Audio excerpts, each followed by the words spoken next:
Happy Thursday morning, everybody. We are back with another episode of Bammers brought to you every week by the Mercedes-Benz Tech Program. I'm Matt Scalisi.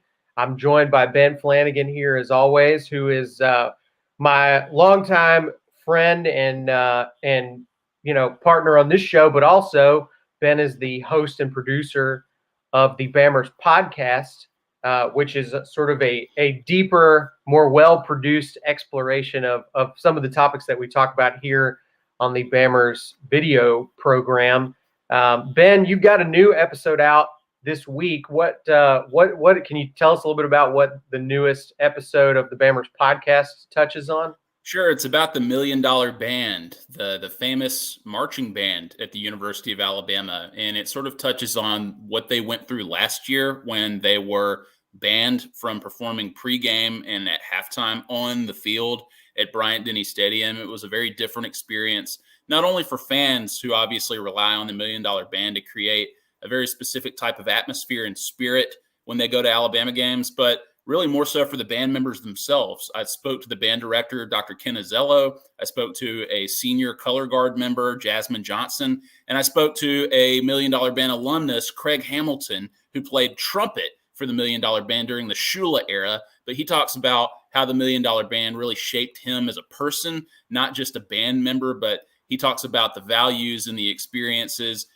being a member of the $1 Million Band, the things that it created for him and shaped his personality and future.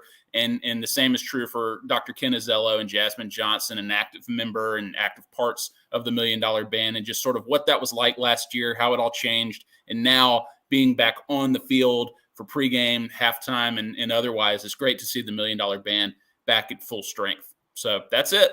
Cool. Well, yeah, definitely. Everybody go check that out. As always, you can find the Bammers podcast on Apple Podcasts, on Spotify. It's probably on some other platforms too, just wherever you look for podcasts. And Ben does a tremendous job with that show.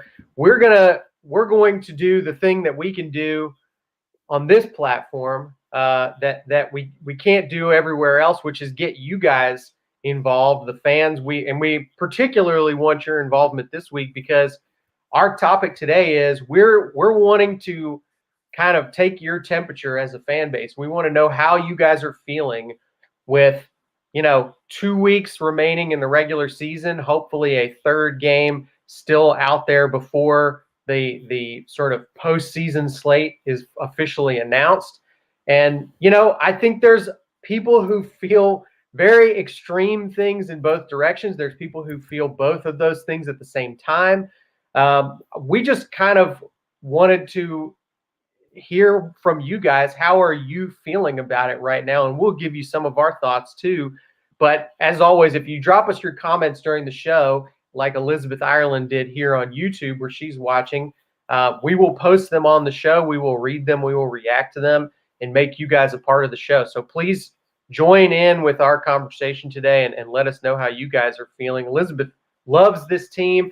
I think, Ben, there's a lot of people who, obviously this is a fan base that loves perfection and strives for that and appreciates that as a fan base. But I think also I've heard this from folks before. There is an aspect of imperfect teams that sort of makes them in some ways more lovable, or at least in a different way. You sort of feel a different level of affection for the teams that looked like for a while maybe they weren't going to win it and then found a way to pull it together. Yeah, for sure. I mean, there are national championship winning teams at Alabama that were certainly imperfect, especially those who had one loss going into the national championship game. Just like this team, they obviously have lost a game. It was very competitive. And I think that the thing I like most about this team is their competitive character and spirit. And I think that Texas A&M loss spoke to that because they had a very slow start in that game. Couldn't really figure out how to get going on offense. They had trouble stopping Texas A&M, but once they made their adjustments, they clawed their way back into it, just like Nick Saban teams often do if they're down or even in a loss. In those Ole Miss losses in the past and some of the others that we've seen, Texas A&M, another one from 2012, they get down early, they start to make adjustments and figure things out. and they have the competitive character to get back into it and give themselves a chance to win. And that's what they did this year. And since then, while it hasn't always been pretty, and we're looking at you, LSU game, Alabama has won the rest of their games, and they're in an amazing position right now. And it's just amazing how, to some fans, it's like a sky is falling season, right? Like, you would think that Alabama had like 6 losses right now with the way that like some people have responded to how things are going. But Alabama, if they weren't number 1, they were number 2 for the remainder of this season, and have been number 2 in the college football playoff rankings. And so everything is still right in front of them, and they've got everything to play for. So I can't wait to see how it all pans out, because they've got a lot of really tough games left on the schedule, including this week's. Yeah, well, there's, I think there are some people. I mean, look, Walter here is obviously feeling very confident about this team, and he thinks this one still has a chance to do something really special. But I've already seen a couple comments, one from Billy Combs earlier that we put on screen. Scott Clark here says, I love this team, but Coach Saban's press conference yesterday has me a bit worried. And Saban did, for those who didn't watch, Saban said he did not think the team has been practicing great this week, which is not something you want to hear. He doesn't usually say those things idly, although he did say they were better yesterday than they were to start the week. So, but Ben, I want to, on that note, I want to kind of go into first the 3 reasons that I at least want to bring up, and if you've got some, let's add to it, for concern about this team. And we will get to the positives and the optimism after this. I just figured we'd start on the down note and we'll end on a high note for how we're feeling about the team. So look, now's the time in the comments. If you want to tell us what concerns you about this team, what makes you pessimistic, drop them in here. This is a safe space to discuss those things. Alabama fans are probably like, hey, let me just they do look. Let me just list them right here. They don't mind telling you.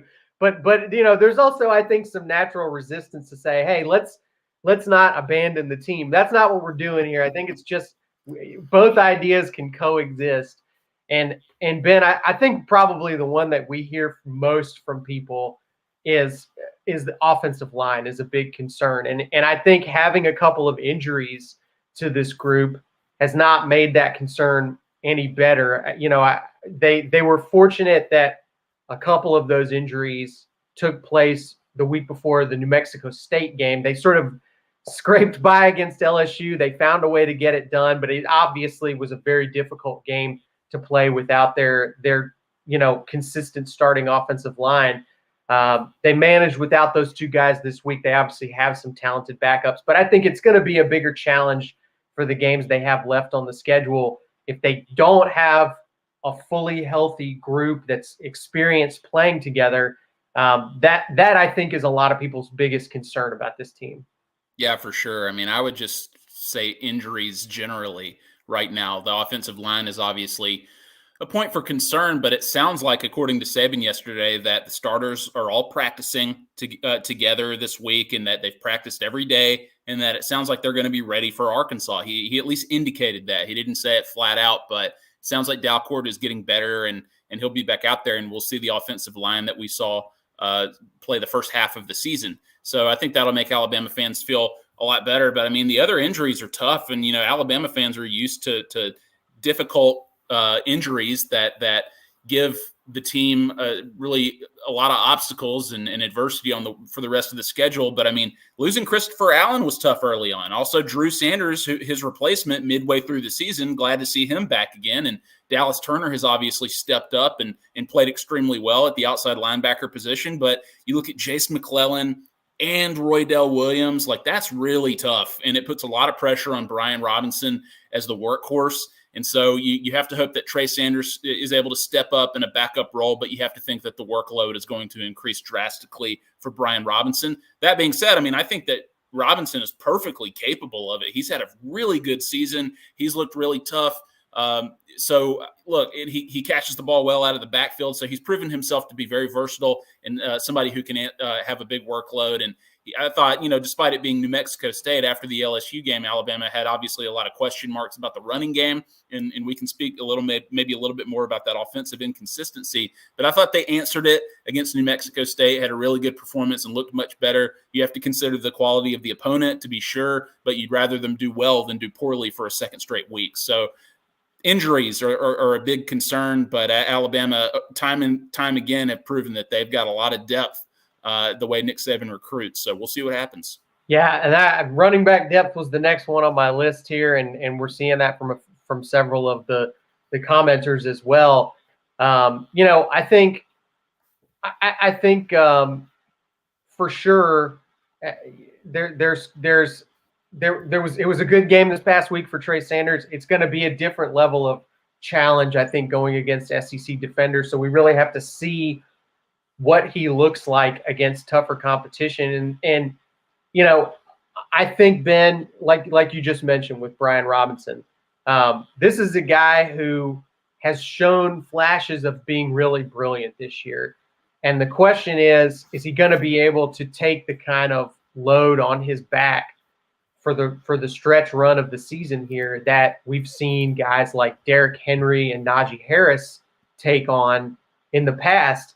And look, that is a really tough thing to ask of anybody. You're talking about two of the greatest college running backs of the 21st century. So no pressure here on Brian Robinson to just got to step up and play like Derrick Henry.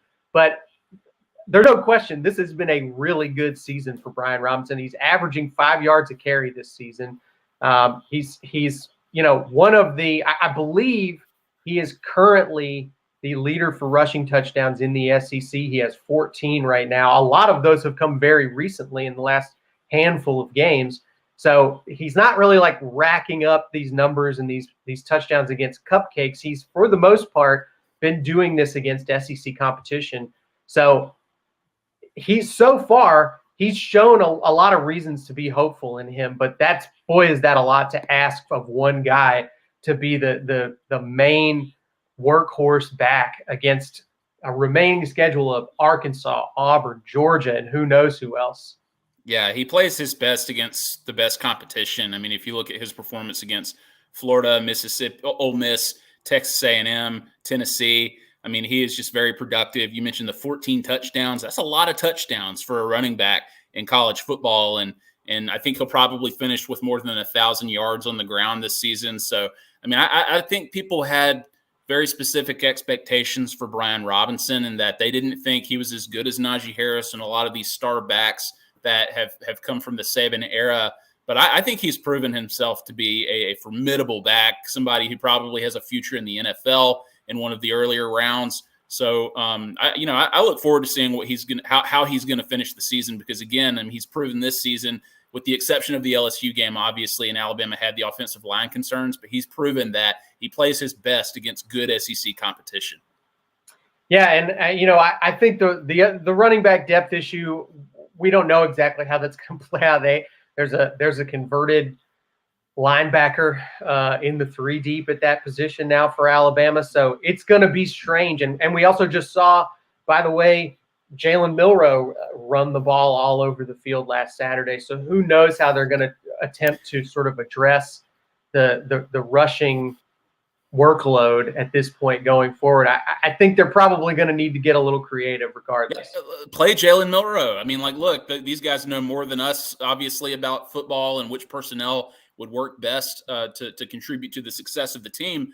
But I keep hearing Jalen Milroe is the fastest guy on the Alabama football team. So you would just wonder, okay, well, why isn't the fastest guy on the roster on the field in any capacity? I'm not saying he should be playing quarterback instead of Bryce Young. I'm not even saying he should be Alabama's number 1 running back or whatever, but it just seems like that to me sounds like a weapon, right? Touches. And you would want to put the ball into one of your greatest weapons' hands. And he's a freshman, very inexperienced. He probably has a lot to learn about the program and the offense and the way it works and everything. But, man, I mean, if you're running out of options the way Alabama is right now, put the fastest guy on the roster on the field.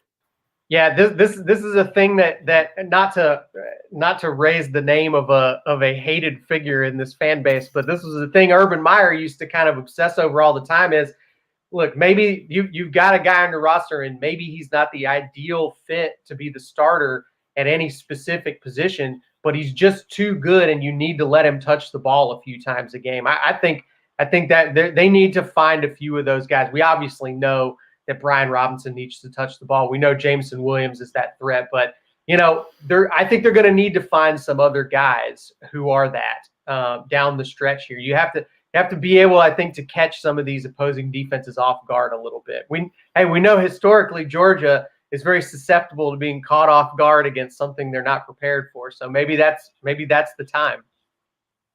Yeah, Georgia's also a very slow starter on offense, Yeah. kind of like Alabama has been. So that'd be interesting if it's just like a 0-0 stalemate in the first half if they play in the SEC championship. But Alabama has a lot of weapons. They've got a lot of weapons. They've got a really good quarterback. And so Alabama is in a position where they can start pretty quick.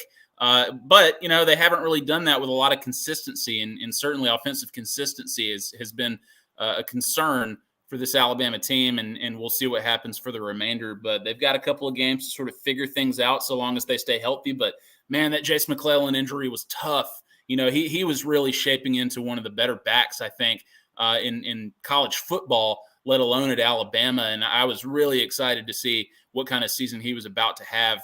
So shout out to Jace McClellan for having a great first part of the season until his unfortunate injury. I can't wait to see what he's going to do at Alabama.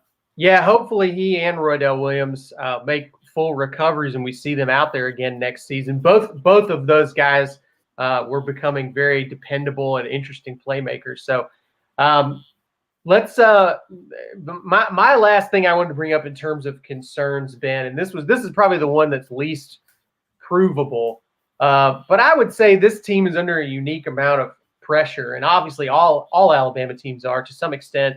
But I think it's a different version of that kind of pressure when you are following a team that was undefeated, perfect, had a Heisman Trophy winner, had a quarterback that is now starting for an NFL franchise. And in general, it might end up being held up as the gold standard for football teams at Alabama going forward in the future.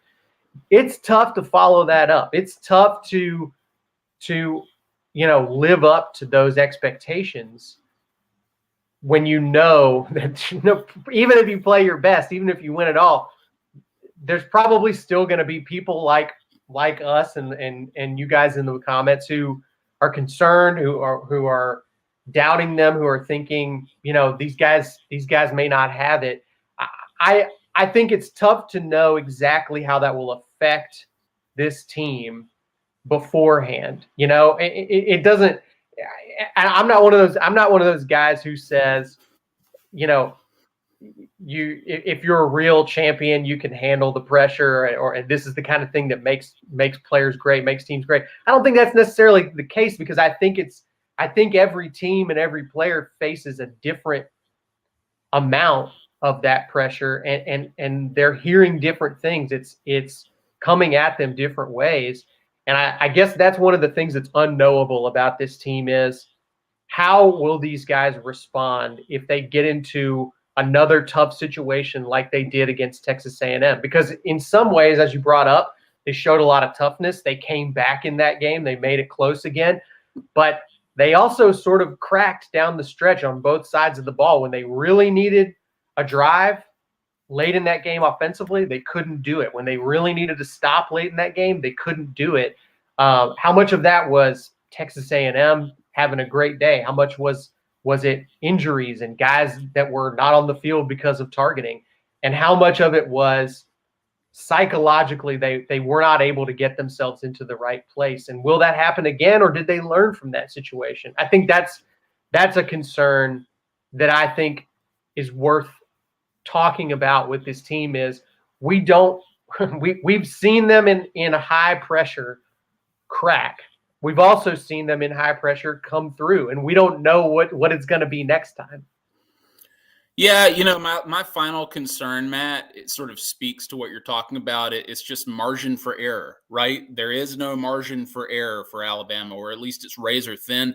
I don't necessarily buy into the whole Alabama gets in with 2 losses theory, like even if it's a close game. I mean, 2 losses, that's a tall order in terms of getting into the college football playoff. I mean, unless people are just flat out convinced Alabama is one of the 4 best teams in the country.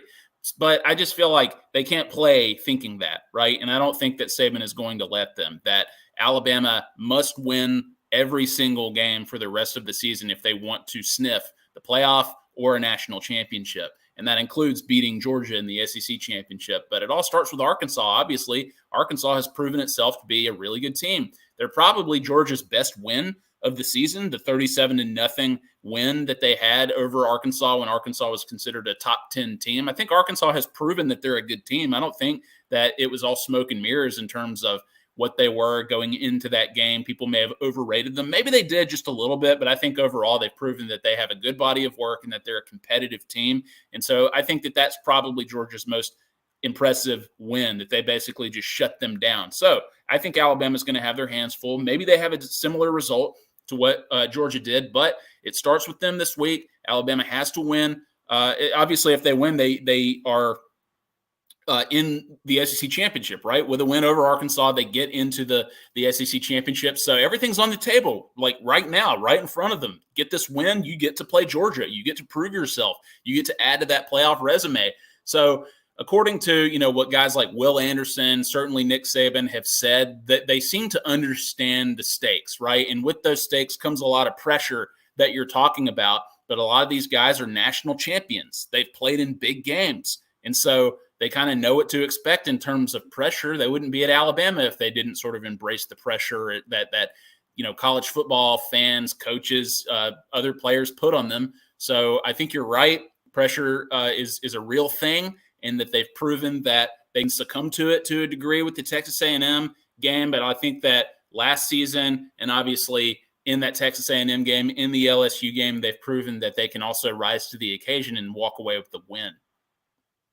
Yeah, and another interesting one brought up over here, by the way, adding to kind of the off-field psychological element. Scott Clark bringing up rumors about Bill O'Brien taking the Virginia Tech job, and will that possibly be a distraction? We actually have a story on that on AL.com right now. If you go over there and want to see what there is to that so far, who knows about any of this stuff? I think so much of it is always speculation, and we also know, by the way, that a lot of these coaching searches don't end until January. I don't know how that's going to play out this year. I would say certainly follow our friend and colleague John Talty, who's very tapped into that kind of thing, and he will know more about it than I do for sure. But I would say this about coordinator stuff every time. I think that Nick Saban has been through that process so much that I almost don't even really think it's a concern anymore. I don't think it's a distraction, because I think that Nick Saban, it's become normal in that building to have your coordinator or your position coach talking about taking another job elsewhere during that sort of ramp up to the postseason. It's really – there's probably more years where it happened than when it didn't at Alabama.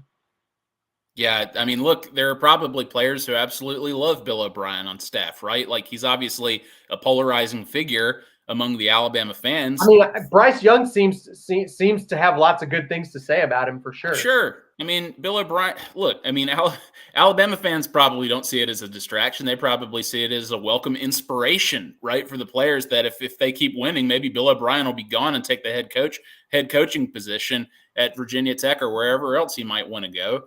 But, one of the funny things, Matt, is like, as bad as it has seemed to be for Alabama and the fans, Alabama has the third ranked scoring offense in America in all of college football. Their offense, as inconsistent as we continue to say that it has been, they are still very productive, right? And it's but primarily because of the play of Bryce Young, who, again, young quarterback, first-year starter, still learning on the job. But he is shaping into just one of the best quarterbacks in America, one of the best quarterbacks in Alabama history, just like statistically already. So I see Bryce Young as a major positive and reason for optimism this season, not just moving forward as the long-term starter for Alabama, but Bryce Young has already thrown for more than 3,000 yards. He has thrown 33 touchdowns. He has 3 interceptions. He has been kind of remarkably consistent. Like, I mean, I know that, like, statistically, again, the production sort of speaks for itself. But if you're an Alabama fan, you might say, well, look, I know what I see, right? I'm watching the games. I'm watching every snap. And there's just something about the eye test and the smell test that doesn't necessarily pass when you're watching the game in terms of, like, Bryce Young growing into the role. But I don't know. In the end, I mean, I was pretty convinced by Bryce Young fairly early in the season. Even ahead of it in the A-Day game when I saw the guy throw really for the first time against the Alabama defense. I mean, I think Bryce Young was great. I think he's been fantastic. I think he's arguably the primary reason that Alabama's in the position that they are with the national championship right in front of them. So Bryce Young, big spot in the plus column for me. Yeah, I mean, that leads us to going into our reasons for optimism, Ben, because I agree. I think Bryce Young has to be one of the reasons you got to feel good about this team right now. And I know there are some fans who get frustrated, as you said. But, I mean, I believe his completion percentage right now is over 70% for the season. It's very difficult to be too critical of what this guy's doing. I think for the most part, you can live with not having as many explosive plays as we've seen in the past out of, offenses that were operated by Mac Jones, by Tua Tagovailoa, maybe even Jalen at times. But, I don't think that's as big of a concern. I think that Bryce Young takes care of the football. Are there occasional 3 and outs? Yes. That is not the worst outcome for a drive, for sure. Taking care of the football is paramount importance. Not doing anything to put your team in a substantially worse position, I think, is the most important thing that a quarterback can do, and it's what makes Saban have confidence in a quarterback and feel good about them. And I think that's obviously why he likes Bryce Young. He is a smart player. He makes smart decisions with the football. He has not always been put in ideal circumstances this year. And we talked about the offensive line. I think that's been a little bit of an issue. There has been kind of an effort to pressure Bryce Young and that being kind of the easy solution to stopping Alabama's offense. I don't think that's necessarily all on Bryce Young. I think the receivers, especially in the earlier part of the season, were having trouble creating separation and getting open. And that leaves Bryce Young with not a lot of options when people did get pressure on him. I think you're starting to see some of the receiver corps come along. I think guys besides Jameson Williams have started to step up. We've started to hear more names called out there on the field, especially this last week. And I think they're gonna need to continue to have improvement from that receiver group. But I think if everybody else does their jobs, Bryce Young is not going to lose you a football game. To me, he is rock solid as a quarterback.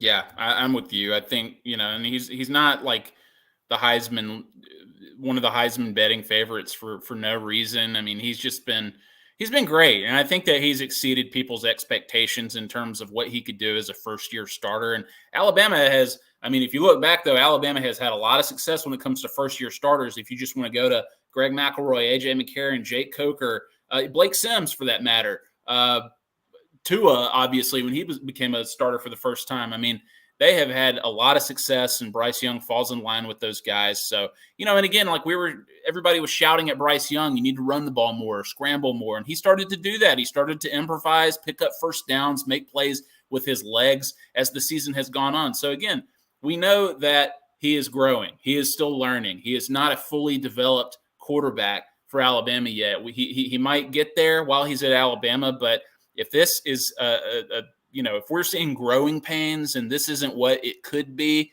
and it's really all potential right now, then Alabama is in a really good spot. Like, I mean, that just means the future is bright with Bryce Young under center. Yeah. Apologies if I mispronounce your name here, but Ziavo bringing up Bryce's stats here. 180 quarterback rating with 33 touchdowns and 3 interceptions. I mean, that's a heck of a ratio right there. You really do not see a lot of that.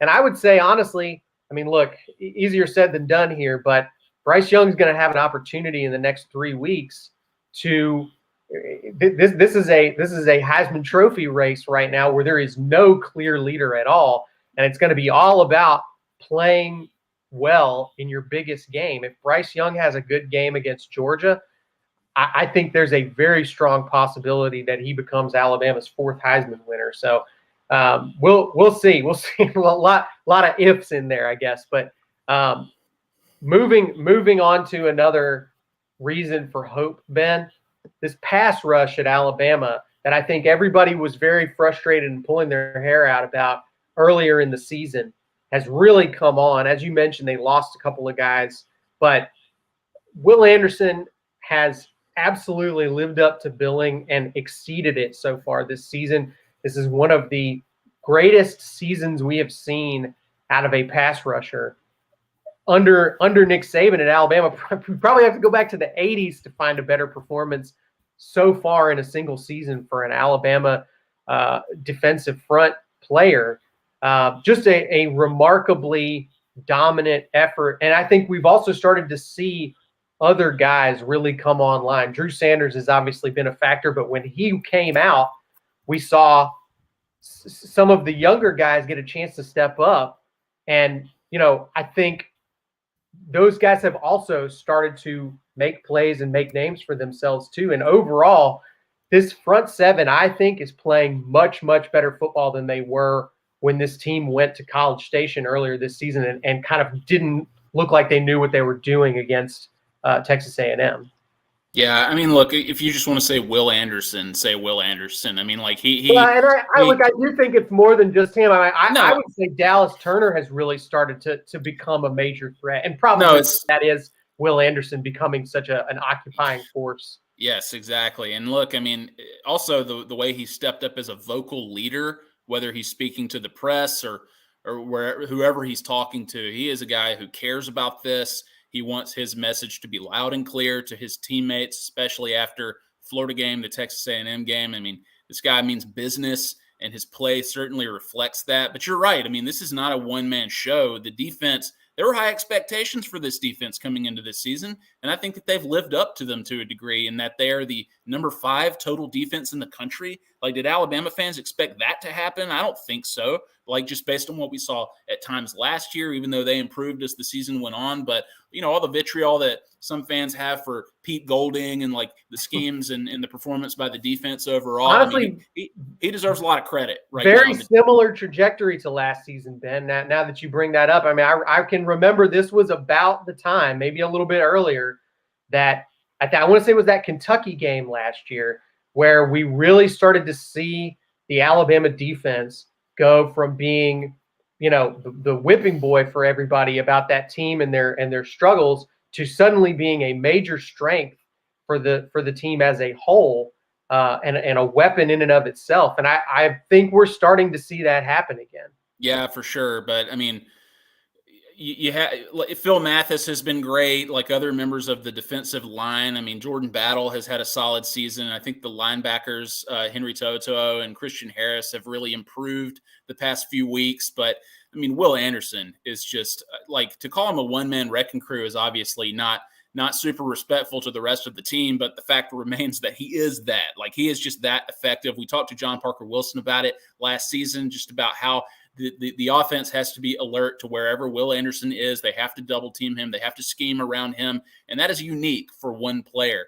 And there are a lot of special players out there, but Will Anderson is one of those guys now who is in sort of like already in like the Alabama defensive pantheon with guys like Derek Thomas, with guys like, Rolando McClain, D'Amico Ryans. I mean, we can go down the list, but, Jonathan Allen was probably the last guy who had such an amazing individual defensive season like this, where you're talking about double-digit sacks for 2 years in a row. Will Anderson is he's a unique threat on that side of the ball, and how productive he's been when teams are game planning for him and scheming around him, the fact that he is still productive in getting through those double teams, sacking the quarterback, affecting the quarterback, and just making these defense tick.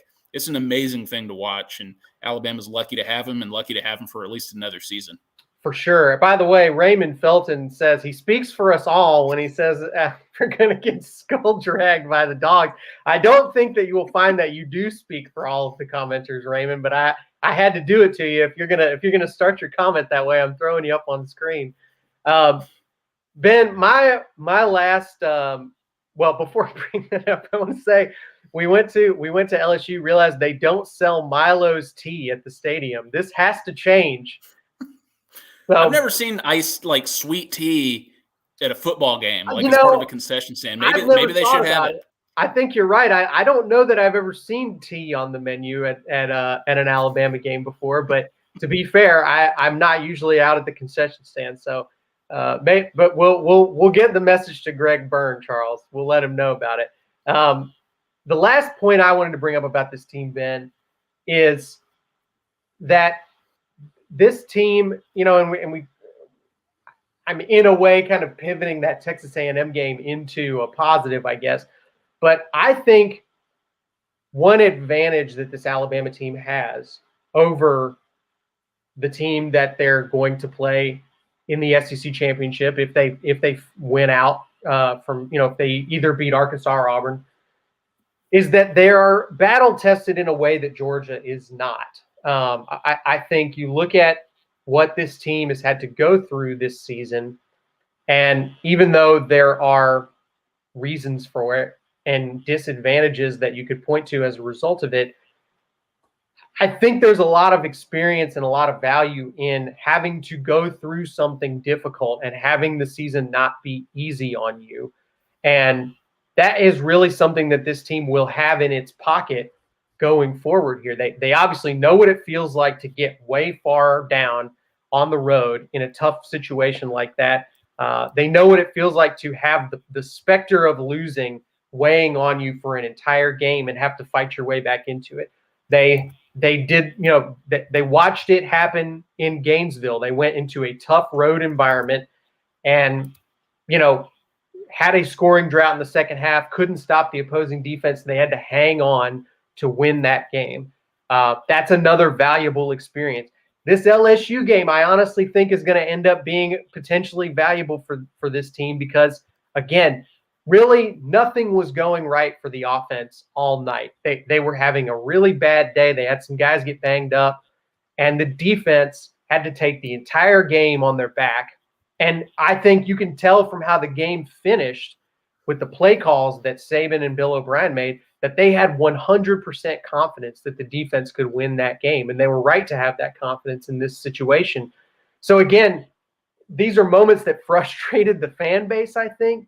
But I think the fact that Alabama had to go through this gives them something mentally, gives them an edge psychologically in a way that Georgia will not have experienced when they are heading to Atlanta. Georgia has really not legitimately been challenged by anybody this season other than arguably Clemson on the road to start the season.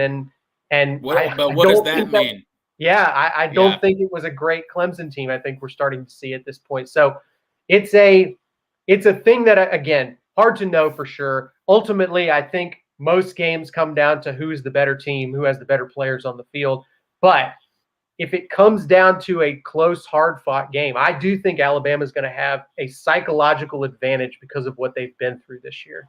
Yeah, and look, I mean, I'm not going to go as far as to say Georgia ain't played nobody, Paul, but, I mean, they, like you said, the battle-tested aspect of this, that the best win that they have is against Arkansas. And, I mean, how many people think Arkansas is like a real contender, right? Like, one of their best wins is Tennessee.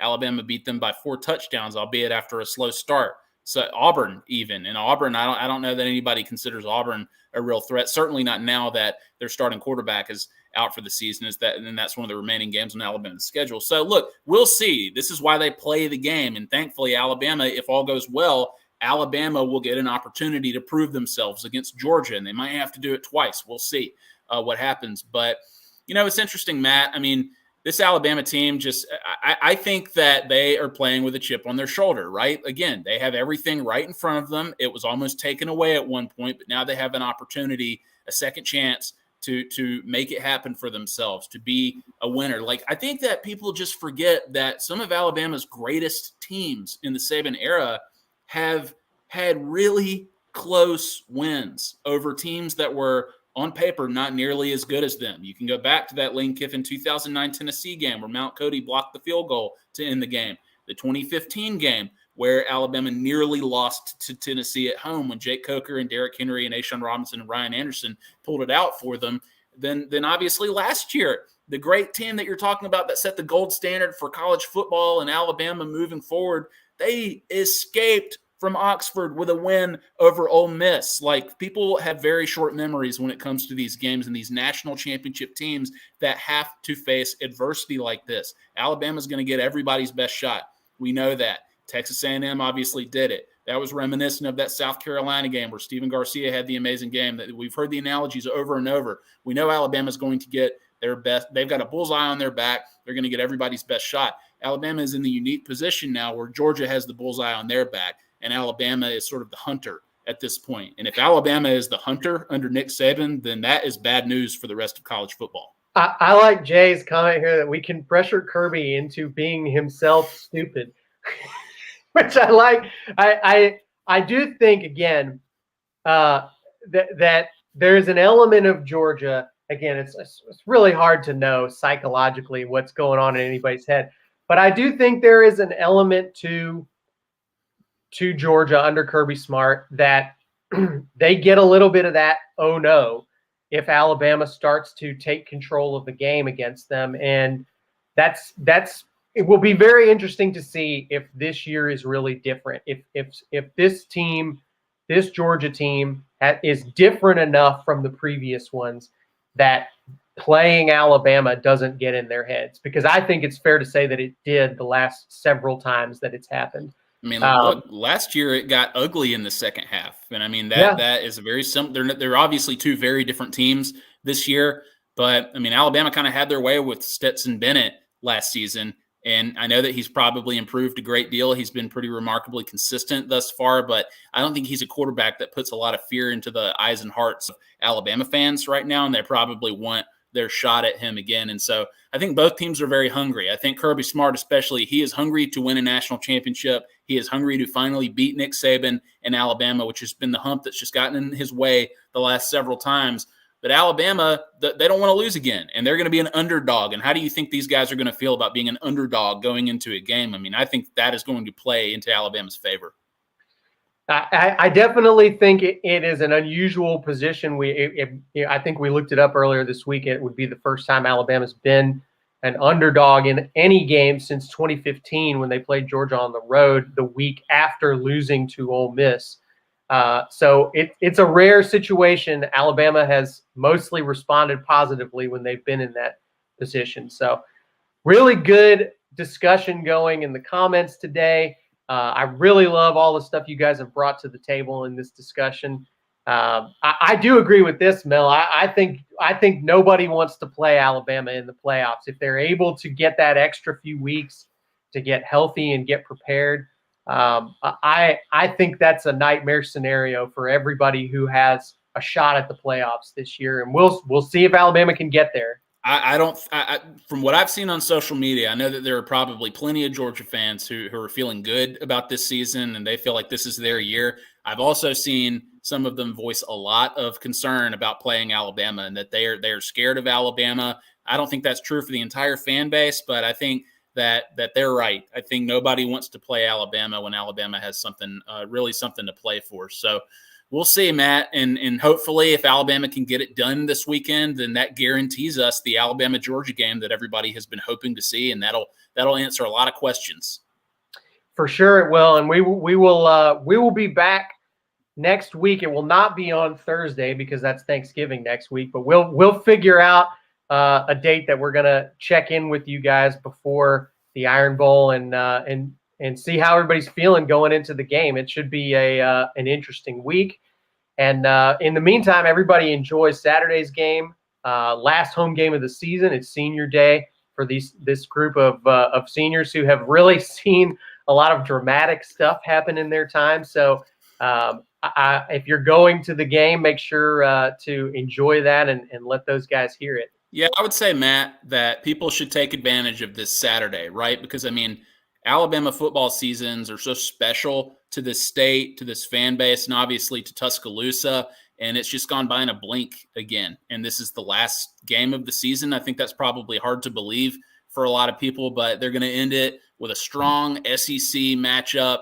And it's just it's been good to have college football back in the way that we're mostly used to it in 2021. Last year was just so bizarre and surreal and not fun, I think, for a lot of people in terms of like game day atmosphere and stuff. And so it's been pretty great to see people so enthusiastic about it this year and to see Tuscaloosa looking like it normally does. And so I would just encourage people, if you've got an opportunity to come out and enjoy this one last time in 2021, be sure to do it because it'll be over after Saturday.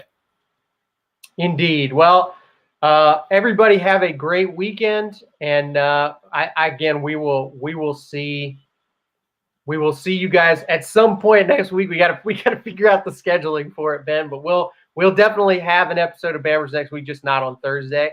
And everybody, otherwise, have a great week and a great weekend. We'll see you guys next time.